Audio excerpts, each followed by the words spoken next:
The Summer Games Minute, brought to you by Mass Mutual. For most professional athletes, versatility means they can play a few different positions in a single sport. For Babe Dietrichson-Zaharias, versatility means dominance across the entire spectrum of sport. In the 1932 Summer Games in Los Angeles, Zaharias won gold in the 80-meter hurdles and the javelin throw, plus she got a silver in the high jump.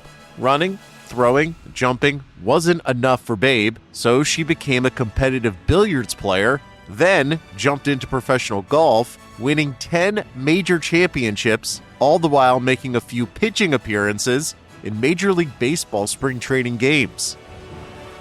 Mass Mutual understands the nuances in how women want and need to manage their finances. With quality product solutions and guidance, a Mass Mutual financial professional can help you plan for both short-term and long-term money goals. Learn more and get started at massmutual.com. As you've probably heard by now, we've teamed up with BetMGM this season. We'll be using BetMGM lines to make all of our picks, and we'll have special offers for our listeners each week. If you haven't signed up for BetMGM yet, use bonus code The Athletic, and you'll get a 1-year subscription to The Athletic, plus up to a $1,500 first bet offer on your first wager with BetMGM. Here's how it works. Download the BetMGM app and sign up using bonus code The Athletic. Make your first deposit of at least $10. Place your first bet on any game and claim your voucher for a 1-year subscription to The Athletic.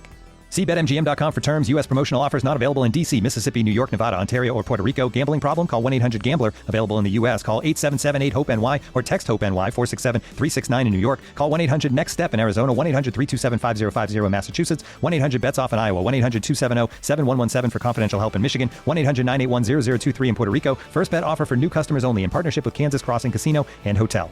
Don't forget, if you haven't signed up for BetMGM yet, use bonus code The Athletic, and you'll get a 1-year subscription to The Athletic, plus up to a $1,500 first bet offer on your first wager. Ryan Reynolds here from Mint Mobile. With the price of just about everything going up during inflation, we thought we'd bring our prices down. So to help us, we brought in a reverse auctioneer, which is apparently a thing. Mint Mobile Unlimited Premium Wireless. How to get 30, 30, bit to get 30, bit to get 20, 20, 20, bit to get 20, 20, bit to get 15, 15, 15, 15, just $15 a month? Sold! Give it a try at mintmobile.com/switch. $45 up front for 3 months plus taxes and fees. Promo rate for new customers for limited time. Unlimited more than 40 gigabytes per month. Slows full terms at mintmobile.com. The Athletic.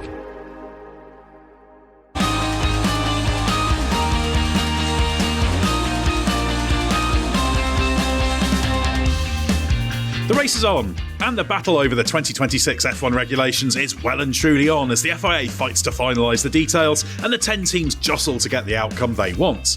But are the objectives achievable, and how will this process play out? I'm Edd Straw, and joining us to adjudicate this conflict are Mark Hughes and Scott Mitchell-Malm. Well, we've already given you the short version of the new rules package in the podcast I recorded with Ben Anderson last week. But Mark, let's get your quick verdict on the rules as outlined first. I think essentially you'd say there's some quite ingenious solutions to the problems created by the stipulation of the reduced internal combustion engine contribution and the increased electrical energy contribution. That has created some real sticky problems, and I think as a first draft, these chassis regs are actually quite ingenious way around that. But as we know, it is very much still a first draft, and there's still a few little problems that need to be ironed out. But I think overall, it's a reasonable solution to a self-created problem. Exactly. And yes, those little problems are the thing we're going to be talking about in this podcast. Scott, how about you? What did you make of these regs? Or rather, this outline of the basics of the regs, because the regs aren't finalised yet. Broadly similar to Mark. I think that there is quite an interesting ceiling of what these rules might create for 2026 onwards, and it could be quite interesting. If it all comes together, the potential is quite high, but the rules as they stand right now, we haven't seen those those draft regulations. We know we've had significant details outlined, but that's it. I think there was an extensive presentation to the FIA World Motorsport Council, actually, as we sit and record this now. It happened a few hours ago. That hasn't led to any obvious changes or anything like that. It's going to be voted on in the next few weeks. But from what we know, I do fear that as well as having a high ceiling at the moment, it's got quite a low floor. Like, if a few things go wrong with these rules, the outcome's really bad, because you have cars that are too fast in a straight line and need to be reined back. You've got cars that can't overtake, that they don't follow that well, because we know how badly that went when they tried that for these rules. So a real mix. I think it will be interesting to see how it evolves over the next weeks and months, because there's definitely something interesting here, but as always, the devil's in the detail. I've got to correct you on something there, Scott, because you said it's got quite a low floor, but I thought part of the point of these rules was it was not such a low floor. Very well, good. Very well done. That is an astute observation. So, yeah, shall we say a very low floor, but not as low a floor as it is now, and perhaps not quite as shaped in places. It could be quite a flat floor. Right, enough of my double meaning comedy. Before we get into the detail, Scott, let's just quickly lay out where the process is. As you said, it was presented to the World Motorsport Council. So what's the battlefield in terms of what needs to happen on what timeline in terms of hammering these rules into shape? Yes, we heard a lot about this after you did that initial podcast. So we had insight from key FIA figures, Nicolas Tombassis and Jan Monchot. They are they've got confusingly similar job titles, but Tombassis is the FIA single-seater director, and Monchot, I think, is the FIA single-seater technical director. So I think you and I were joking about this. It was your joke, Ed. I'm not going to try and steal it, but for all of the talk about confusing 2026 regs, they've been devised by people with confusing job titles. So well done, the FIA. What more can we expect? They talked a lot about how the process of putting these rules together was designed to be restrictive initially, to then be opened up. So they're effectively going in a little bit conservative, setting the bar low, because they need to get key elements ratified by the end of June. That's a regulatory thing. It relates to the International Sporting Code and how long before the start of a new set of regulations these things need to be published. As always with regulations, the first published version isn't the final version. So there's always scope to amend afterwards. But with this, it was consciously done so that there would be a greater chance of getting the required agreement when these changes are discussed in the coming months after June.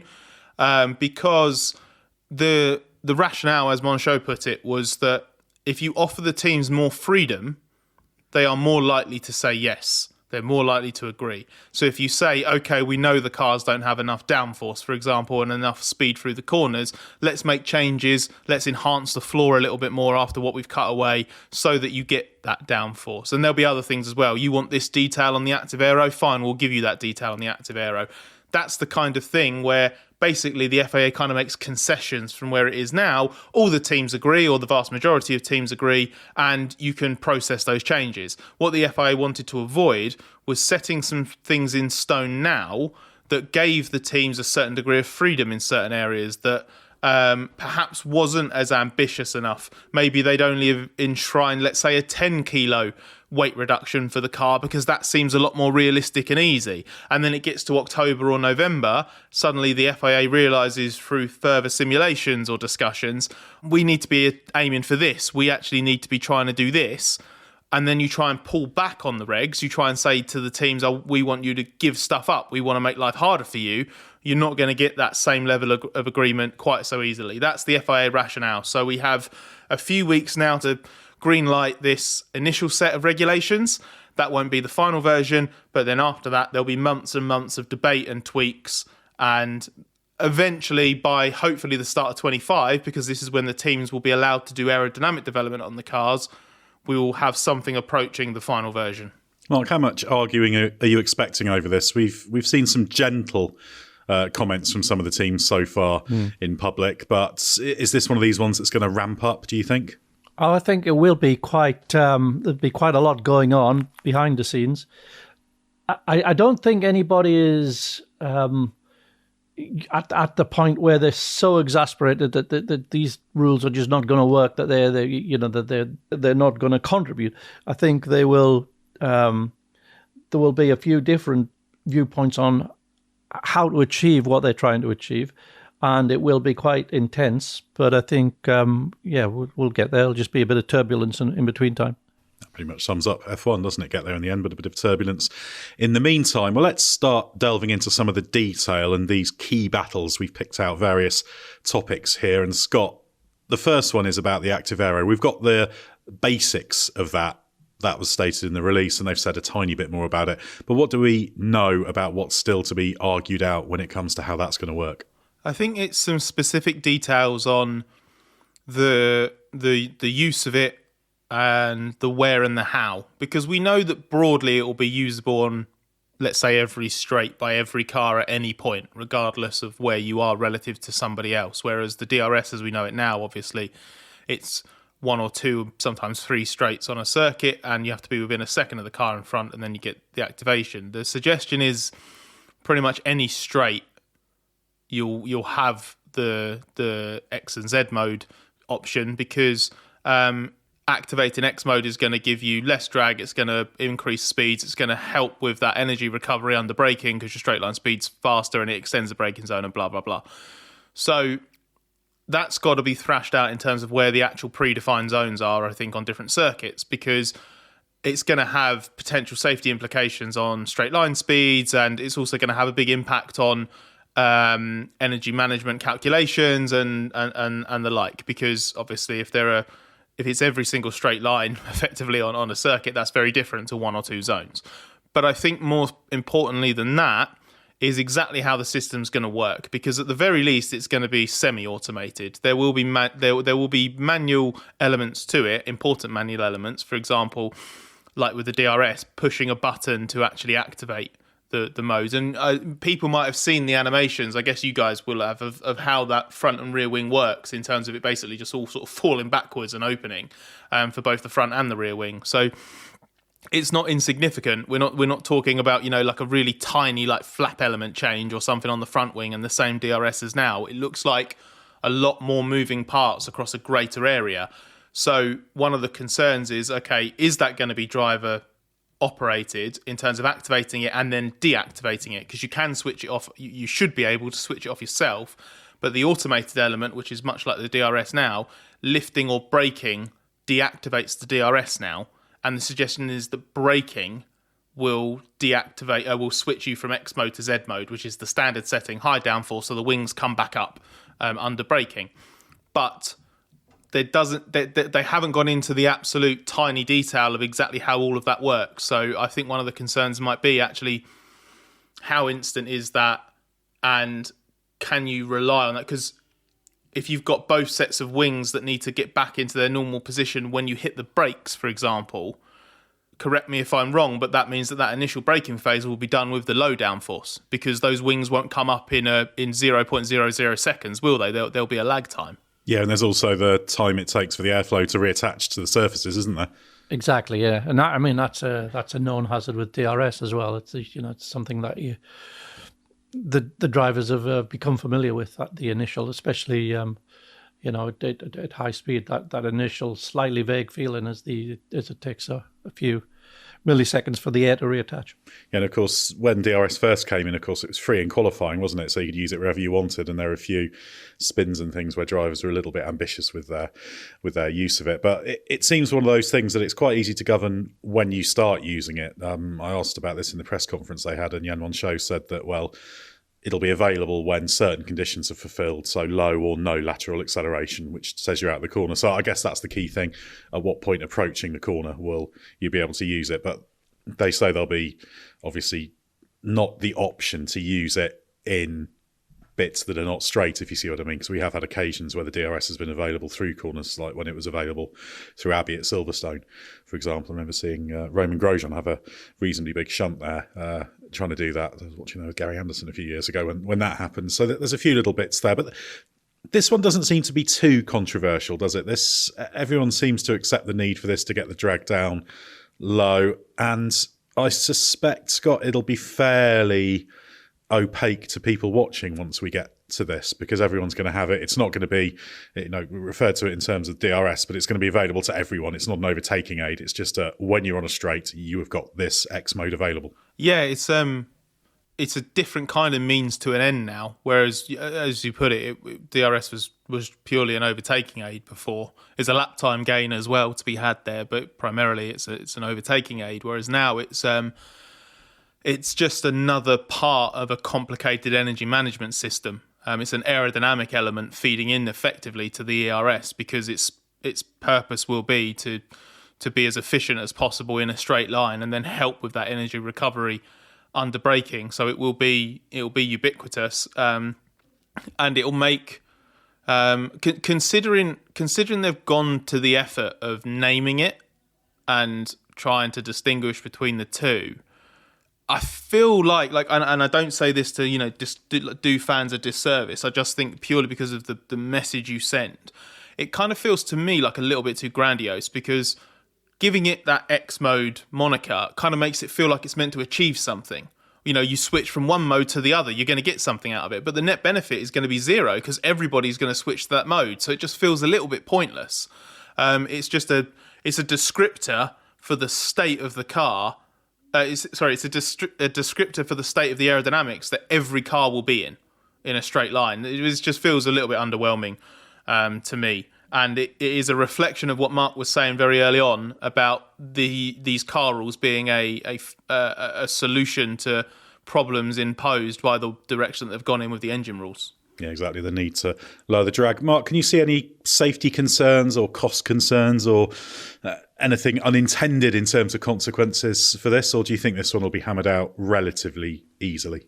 In terms of the XY mode, I think that's, as Scott said, I don't think that is going to be up for discussion. I think it's just how it's, the finer details of how it's achieved. But I don't think we're suddenly going to see between now and June them saying, "Oh, we're going to abandon that. We're not going to do that anymore." I think this is the path that we're going down, and everything else is just tweaking and fine tuning to make that happen.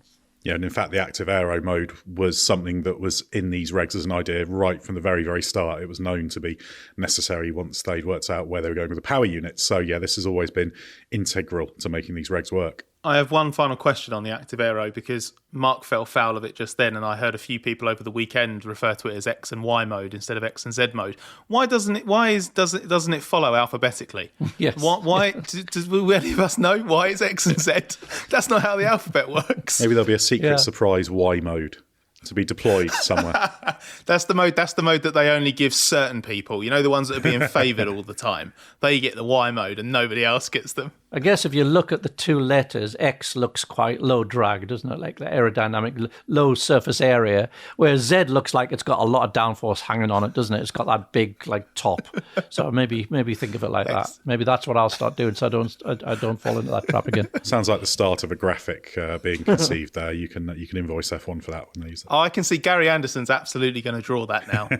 Probably in graph form, usually, to get the real numbers behind it. But yeah, the active mode, nobody's railing against it, but there's a few little detail concerns, and they still say they've got quite a lot to work out when it comes to finalising that. We love talking stats here at The Athletic. Here's one that's super simple to remember. Discover automatically doubles the cash back you've earned on your credit card at the end of your first year with cash back match. That means with Discover, you could turn $150 cash back to $300. That's right. You could put it towards some memorabilia you've had your eye on, or treat yourself to a premium sports network. You earn, and Discover doubles. See terms at discover.com/credit card. We'll get back to the pod in a moment, but first of all, let me tell you about Grammarly. Email, Google Docs, Slack, you write across multiple platforms and places during your workday, so delivering consistent, high-quality communication everywhere is key. Grammarly is an AI writing partner that helps you get work done faster with high-quality writing for better projects, proposals, presentations, and more. Best of all, Grammarly works where you work, so you can get more done no matter what tools you use. As a journalist and podcast host, I'm constantly writing and rewriting copy and drawing up scripts. It's part of the job, and Grammarly helps make it faster. It's got some really cool features like tone suggestions to help you strike the right balance between direct and friendly in work emails. Plus, Grammarly has a ton of other great features like advanced spelling, grammar, punctuation, and conciseness suggestions to ensure your writing is professional, mistake-free, and clear. Get AI writing support that works where you work. Sign up and download for free at grammarly.com/podcast. That's GRAMMARLY.com/podcast. Easier said, done.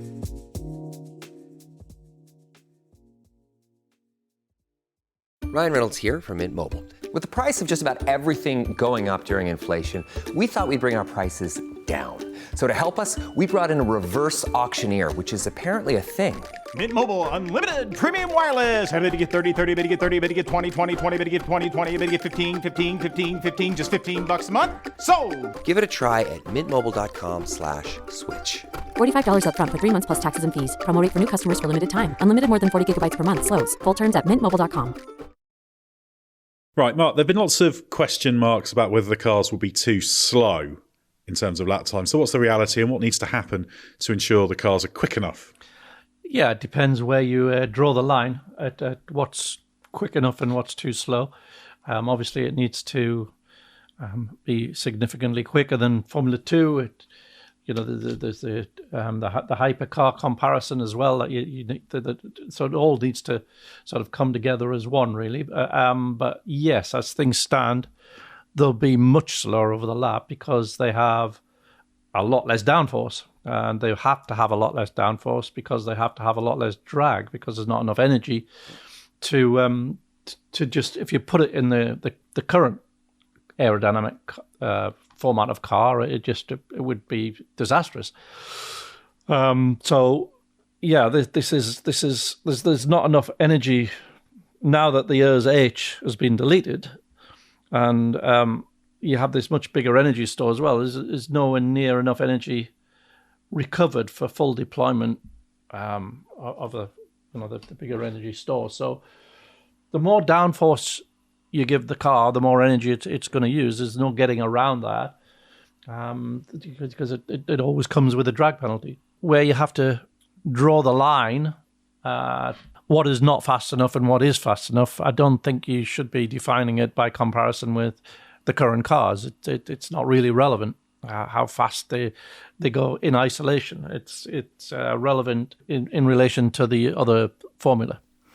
The element of the speed of the cars that is concerning for that low lap time, or I guess it should be high lap time, really, with the way actual time works, is that cornering speed. Because on the straights, with the 55% drag reduction target, whatever it is, that doesn't then create an equal sort of increase in straight line speed, because the engine's less powerful, the total output's less powerful. As Mark was explaining, the energy deployment isn't there to do it all the time, but it's going to be artificially boosted with that low the low drag modes, and also the manual override function if you're trying to overtake, where you do get the MGUK power deployment for longer. Whereas the way it works at the moment, because of that energy deficit or insufficiency, the K is going to start tapering off, not early, but not really very close to top speed. So there's different ways that have been done there to artificially boost that straight line speed. You can't artificially boost cornering speed. So the fact that there's going to be a 30% drag downforce reduction to go with that reduced drag, and the tyres are going to be slightly narrower as well, so they're going to have a bit less mechanical grip. The cars are just going to be a chunk slower through the corners, and that is going to be a pretty, in relative terms, that is going to be a more measurable deficit versus now in terms of the cornering speed, because you take away grip, whether it's aerodynamic or mechanical, the car's just going to go slower, isn't it? And there will be elements of it that are mildly offset by the fact the cars will be a bit lighter, and they keep saying that they're going to make it, the car's going to be more nimble. But once those parameters are set, you can't then boost that cornering speed in the way that you can find ways to boost the straight line speed, if that makes any sense. Yeah, it's all about the net adding up, as it were. And yeah, as we know, Formula One cars make their speed really in the corners compared to other categories. And of course, there's also the tyres to consider as well, because there'll be new tyres. They're going to be a little bit lighter, still 18-inch rims, but it's 25 millimetres narrower at the front and 30 millimetres narrower at the rear. They've said minimal grip loss, but those are smaller tyres. So there is going to be some kind of grip loss. So, yeah, this is the challenging condition. And actually what you were just talking about there, Scott, connects to the next problem, which we just said cars are maybe too slow. But then there's the question of, are the cars too fast, specifically on the straight, safety-wise? We saw George Russell talking about this. He was saying particularly on street circuits, you're going to be crashing at, well, if you could lose it 370 kph or something, and that's going to need a rise in safety. Do you think that's a legitimate concern? Is it enough of a difference? If Russell's right and they're going to be crashing at 370 kilometres per hour, then that means that Mercedes engine really is the pick of the bunch in 2026, because I don't really think anybody else is talking about speeds quite so high. The FIA reckons that actually the target's going to be broadly the same straight line speeds as now, plus or minus a couple of miles per hour. And that will be achieved in a few different ways. Obviously, we've talked about the performance profile of the engines and the cars is going to be so different that I suspect they'll be getting up to speed in different ways, and there'll be ways in which they start to stagnate because of the energy loss, blah, blah, blah. But with all of these different mechanisms to try and make them go a little bit faster, broadly speaking, you should have a higher top speed with low drag, different engine modes as well.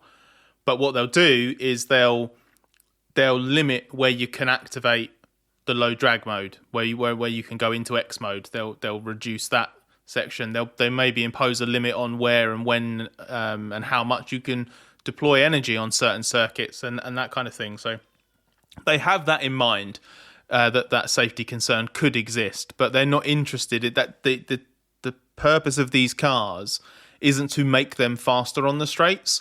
It's to ensure that they're not drastically slower because, again, of the engine rules that have been imposed and the way they're trying to work the chassis rules around that. So you'll have a car overall that needs to go a little bit quicker in a straight line because what we were saying earlier, lengthen the braking zone, help with the energy recovery.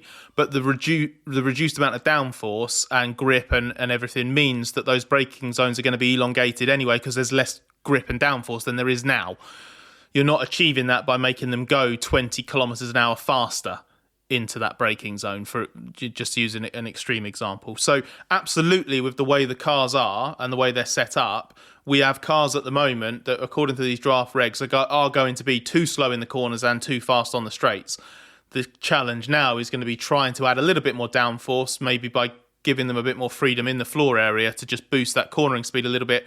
And then it's not about making them slower on the straights per se, but maybe just moving that bias away from the straight line speed and trying to up the stuff in the corners. And yeah, that contrast between the very potentially high straight line speed because of the low drag and the low cornering speed because of the low downforce, that actually feeds into what the regulations are trying to do in terms of maximizing the energy, because obviously the faster you can go at the end of the straights, the more you can energy you can recover from the EOSK. And the less time you're going to be on full throttle. And so when you're not on full throttle, you can have it so that some of the energy is being fed to what the driver's asking for from the throttle, but the rest can be being fed to the battery. So that is part of in terms of the engineering of it. That's part of what will make it work. But in terms of the raceability and the safety, it has to be, they just have to ensure that the transitions work and that it works from different types of circuits. And, it's those sort of things, the details. But the broad, it's not like they've suddenly been caught unawares. The broad thinking behind it is very much in line with better use of the very limited energy they've given themselves.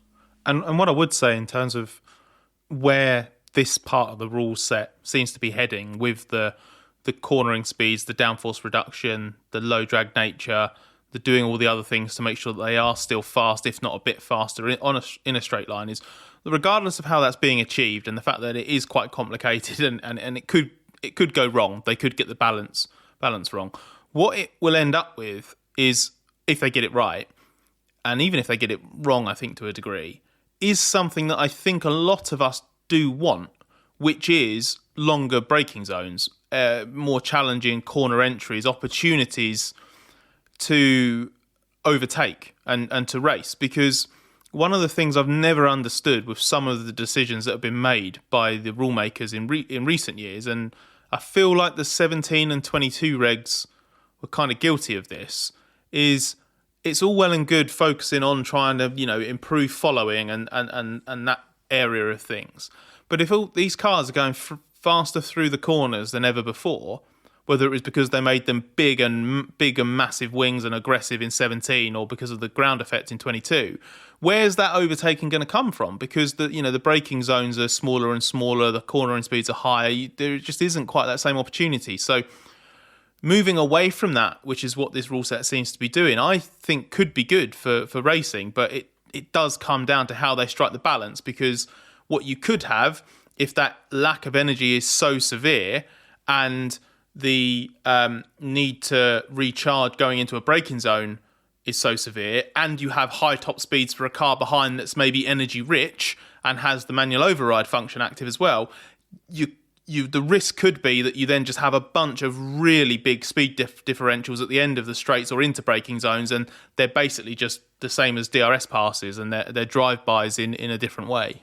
We'll get back to our interrogation of the rules in a moment, but just wanted to tell everybody about some the Race Members Club news, because soon it will be available as well via Patreon. Now, it'll still be available for existing members through the way you've signed up. You don't have to change if you don't want to. You can if you like, but Patreon obviously allows us to further develop the Members Club. You get all the usual bonus content that you'll have heard us talked about. Bring Back V10's 1997 Revisited series. We've been doing an episode on each race, the chance to ask us questions after the Grand Prix, and then the bonus episodes we do answering those questions. We usually have some in the members feed as well, because we like to get through them all. So it's all about taking the Race Members Club to the next level using Patreon. There's also a better podcast player experience, integration with Spotify.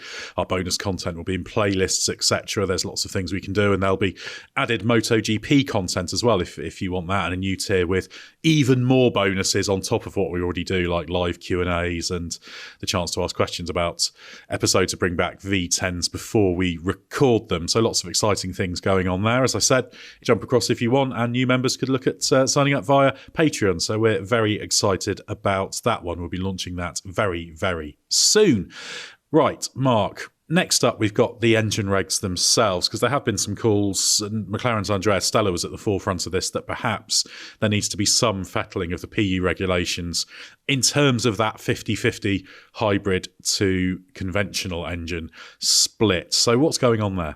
If you allow the internal combustion engine a little bit more power than the 26 regs currently have it, you ease the concomitant problems of the energy, because you're not relying quite so much on the electrical deployment.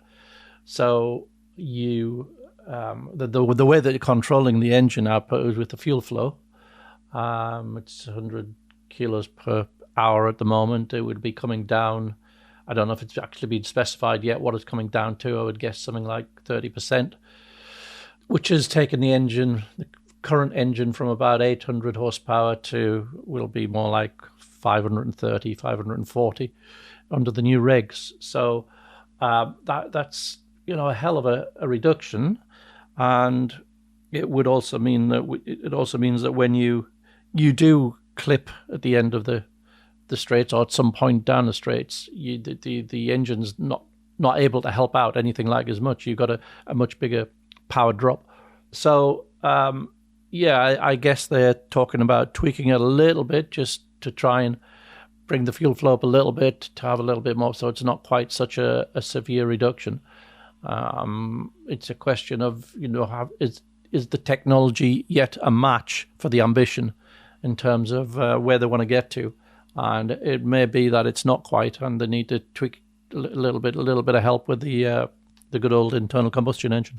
Yeah, it's very much possible that the PU regs could be tweaked. They were published in August 2022, so there's a slightly different governance stipulating how that has to be done, but it's not impossible. But as Stella was saying, needed the PU manufacturers to get involved in that. And Scott, there's an interesting little battleground turning up, because I asked Toto Wolff about this after the race, and he said, well, yeah, the governance does allow that, but I think that ship has sailed, was what he said on the PU regs, because they were set. And obviously Mercedes seem to be quite content with where they are in terms of PU development. Christian Horner was also asked about it, and he referred to the fact that there's one entity in particular that doesn't seem to want to change. And we know that Red Bull seem quite keen on changing that 50-50 concept. So this is a common theme. There seems to be a tiny bit of a hint of a Red Bull v Mercedes battle there, as usual. Yeah, that wouldn't surprise me. We know that Red Bull have been vocal opposition to this set of regulations for a long time. Whether that is purely out of altruism and a desire to save F1 from problematic regulations and Frankenstein car and engine combinations, or whether it's because of competitive motivations and selfish desire to ensure that they're not hamstrung. We know that obviously Red Bull is putting together its own engine for the first time in quote-unquote collaboration with Ford. We don't really know how much of great significance the Ford input is, most likely on the hybrid side. Whereas Mercedes obviously got these regs spot on when they first came in, because this is the first major change in the hybrid era. So I wouldn't be surprised if Mercedes is in a good position and doesn't want to change it.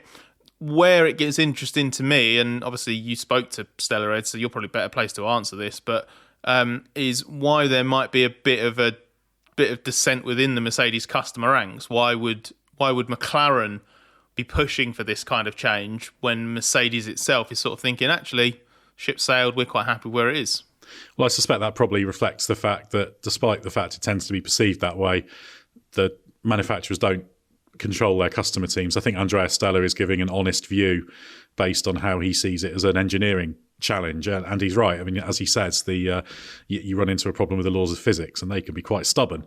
So I think, broadly speaking, the way Stella characterises it is that there is a problem with the energy in the system, and there needs to be a little bit of a look at how that's changed. And you could even put a glide path in if you want to, not changing the fundamentals of the engines, which have long since been in development, but switching the way things work. The fuel flow is a great way to put more energy in. So I think it just reflects the different perspectives. I think Stella's giving a pure engineering view of it. Wolff, he's not said it explicitly, but he seems relatively confident about the way things are going at Brixworth in terms of the PU development. So they'll be thinking of it on the Mercedes side from we think we're in good shape on this, rather than what's the optimal global position. You don't want to cede ground, do you? But it would obviously benefit McLaren if Mercedes was strong.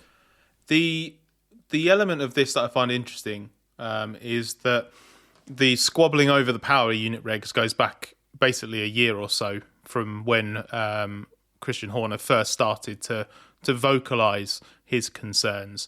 And Mark, you might remember, because I think you were at the Austrian Grand Prix with me last year, where I think Christian and Max both were quite outspoken about it, and Max kind of made it very clear how disinterested he was in the 2026 rules, which felt very much on message as far as Red Bull was concerned, but also just because Max kind of just hates the way modern F1's going across the board. But I've been thinking, because there is a lot of what's come out over the last week or so about these rules that does kind of back up elements of the stuff that Horner was raising a year or so ago.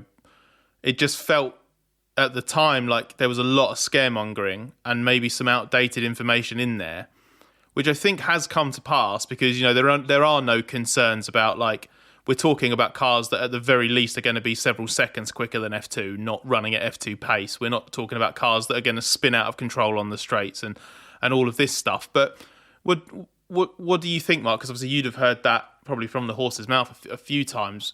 Has the Red Bull position kind of been justified a little bit with the way that this kind of engine regulation concern has been backed up by a couple of other voices now? Yeah, totally. I think it was probably politically convenient to exert that pressure for them, but I think it was also based on the the true picture. Now, it may be that powertrains is not yet as advanced as Mercedes on it, or Ferrari or Honda or whatever. But I think it's still, the fact that it's still being pressed as something that needs to be looked at by people other than Red Bull, I think, backs it up, the original concern. Yeah, we should note the FIA said that they're open to this being changed, provided it's in line with governance. Nicholas Tombassis said that was the case. But yeah, just to come back to what Horner was said, he was asked about that after the race, and he just said, he was asked about could the manufacturers be got on board, and he said there is always one that doesn't want to change. So although he didn't point directly at Mercedes, I think that was probably indicating them. So it's interesting because, as I said on the previous podcast we did about this is very much power unit concept, 50-50 split concept first. Get the manufacturers in. They're very proud, the FIA. They've got companies like Ford, Honda have recommitted to Formula One. We've got Audi as well coming in. They're very proud of the fact it's done this. But everything else is following it. And Mark, that's my biggest concern, that it's maybe just a little bit too engine first and everything else tries to make it work. And that's, of course, Stella's argument that there's certain ways you can do it. And it's like they've pushed the chassis so much, but the chassis can't do all of the heavy lifting in terms of making up for the compromises implicit in this 50-50 concept.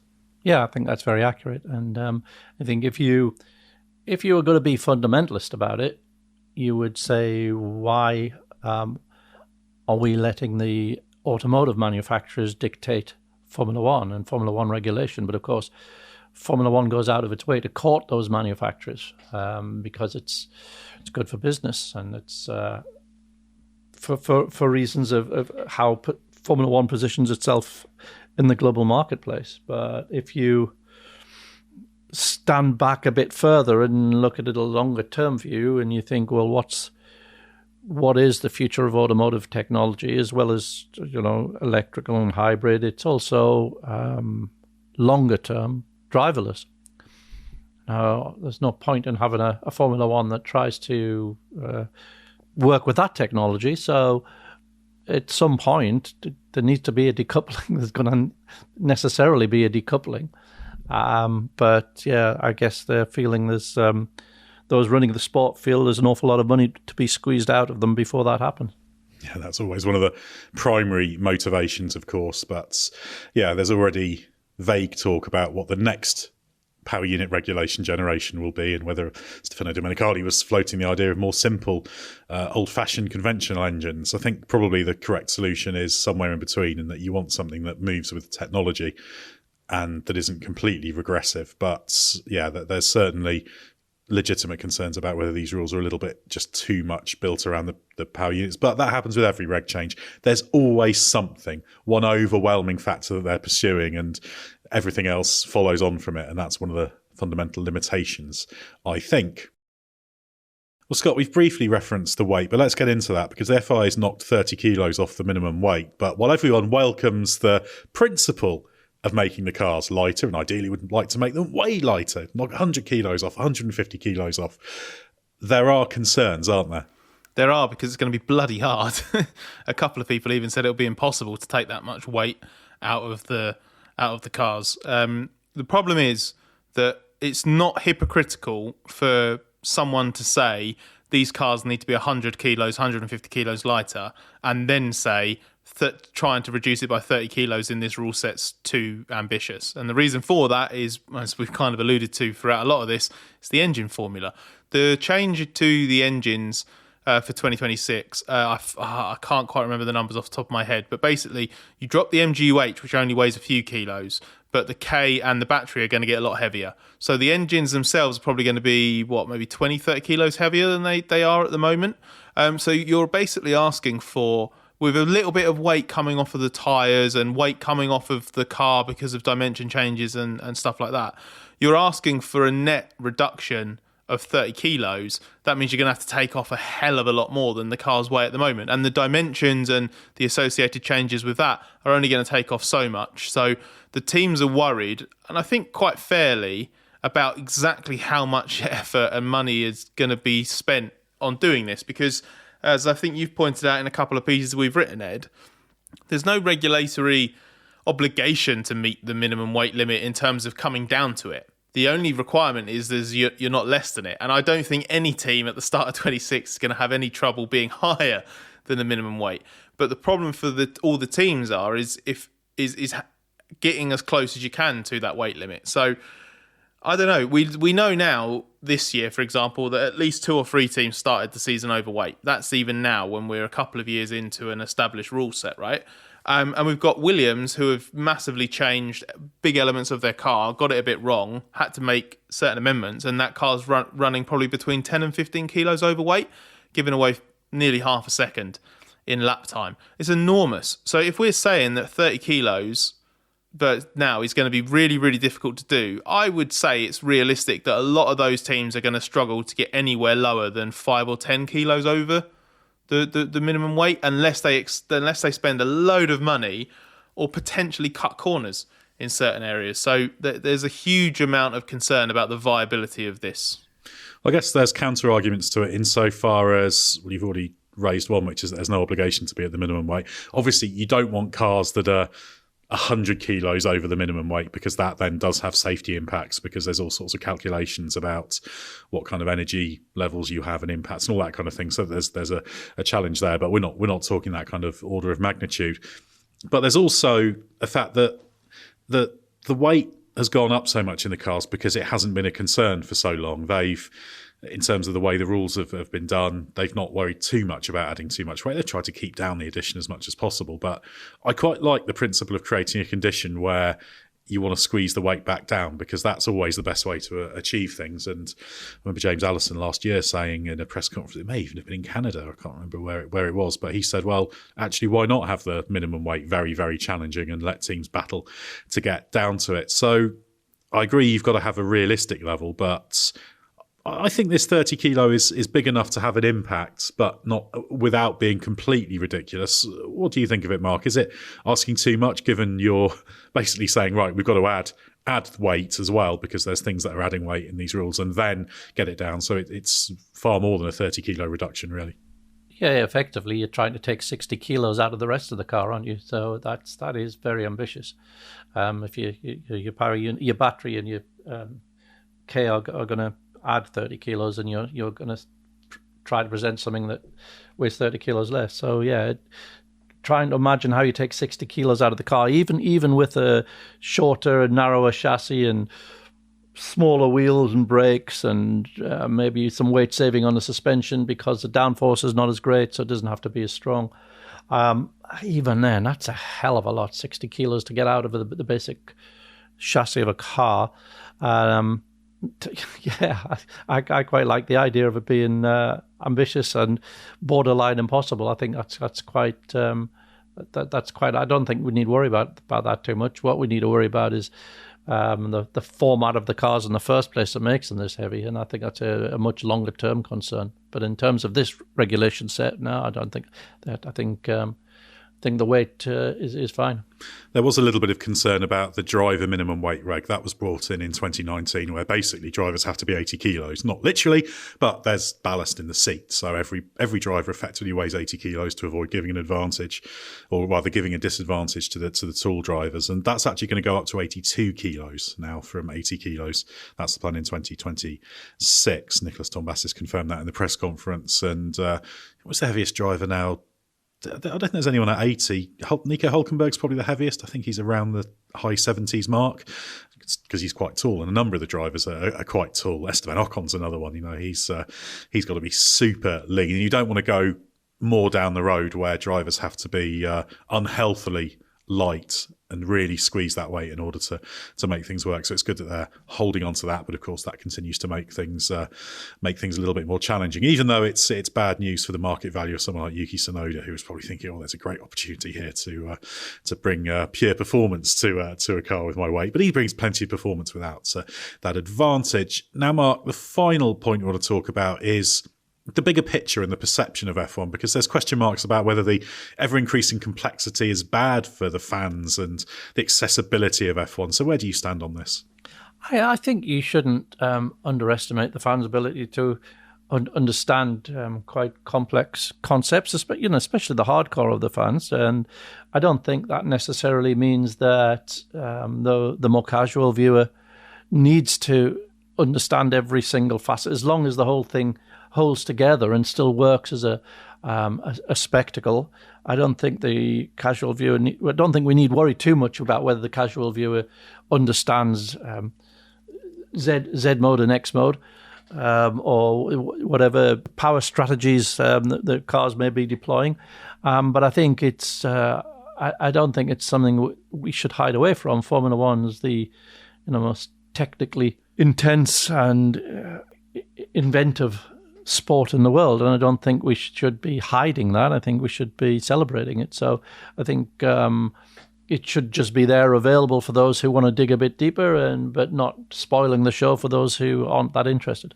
It's an interesting debate, isn't it, Scott? Because there's always areas in which it can be communicated better, but Grand Prix racing fundamentally is complicated, isn't it? It is, by its very nature, a technical sport, and you can't really shy away from that. And I'm not sure that these new regs, even though there's a few different terms, are immensely more complex to understand. Nicholas Tombassis said they were a smidgen more complicated, but not noticeably so.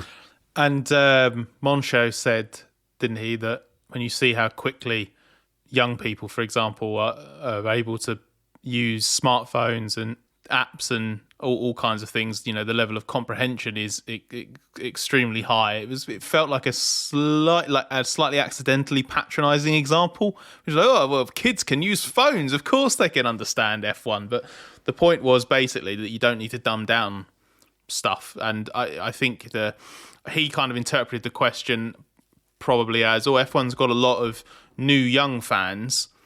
How are you going to convey all of this to them, basically? But one of the points is that, in essence, the X mode and Z mode is no different to the DRS. It's exactly the same, effectively, in terms of its function. It's just one wing used to change or currently changes, and soon two wings will change, and you just have different terminologies for the two states. And actually, it's more simple because it cancels itself out insofar as everyone's got X and Z mode available at the same time.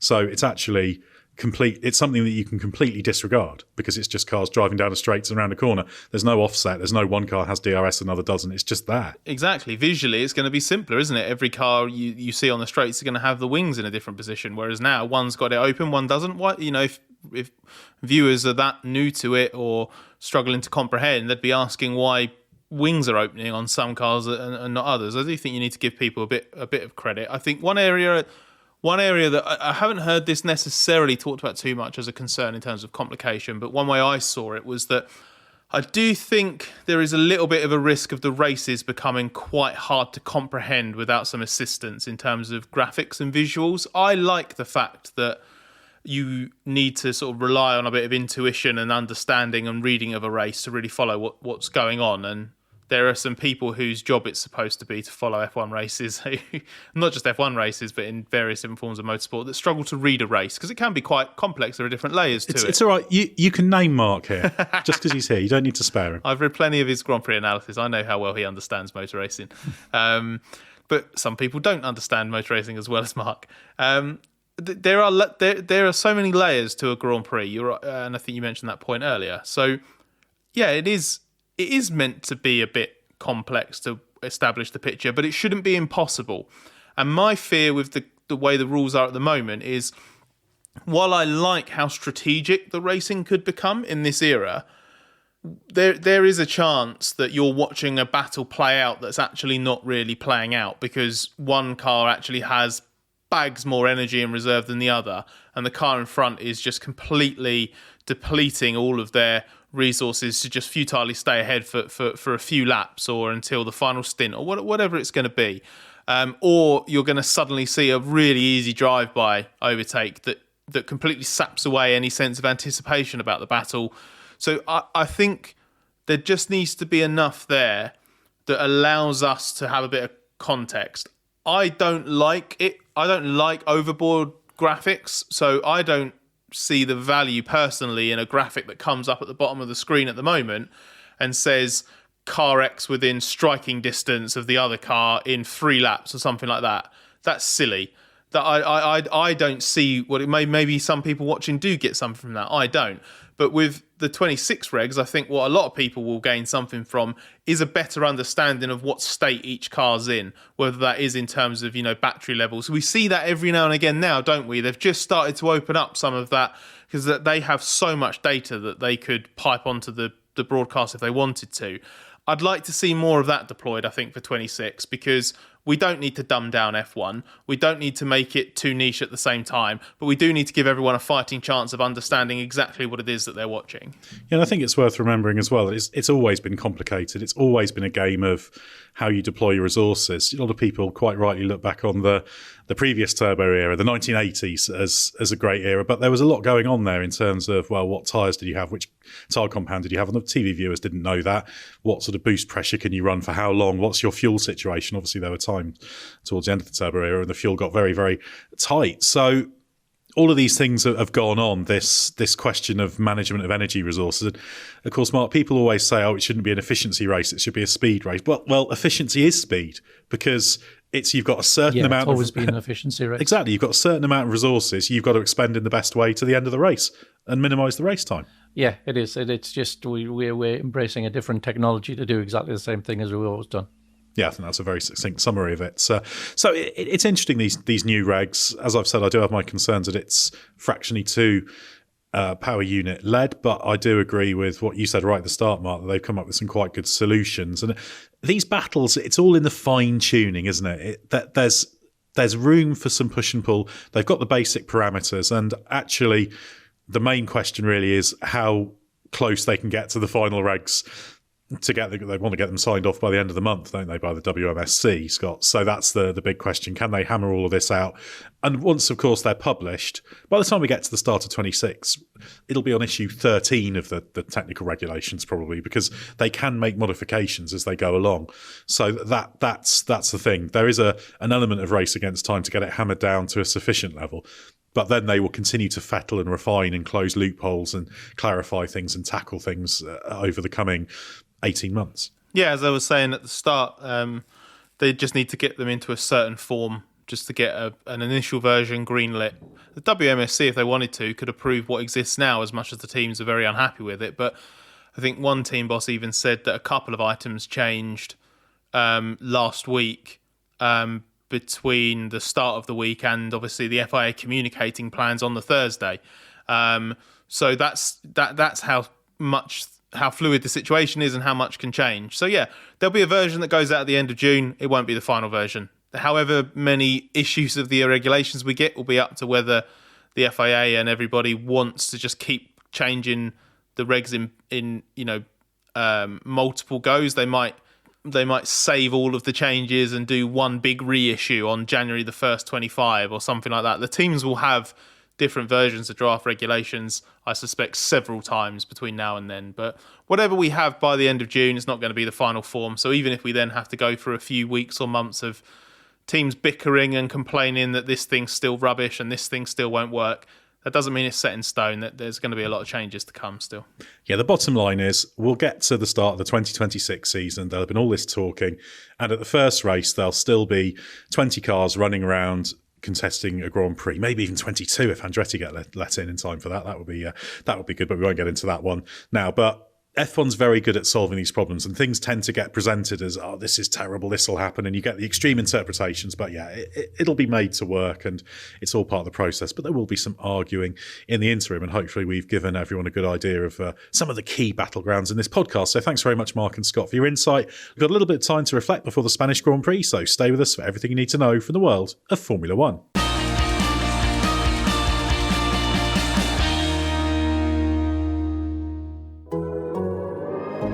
The Athletic.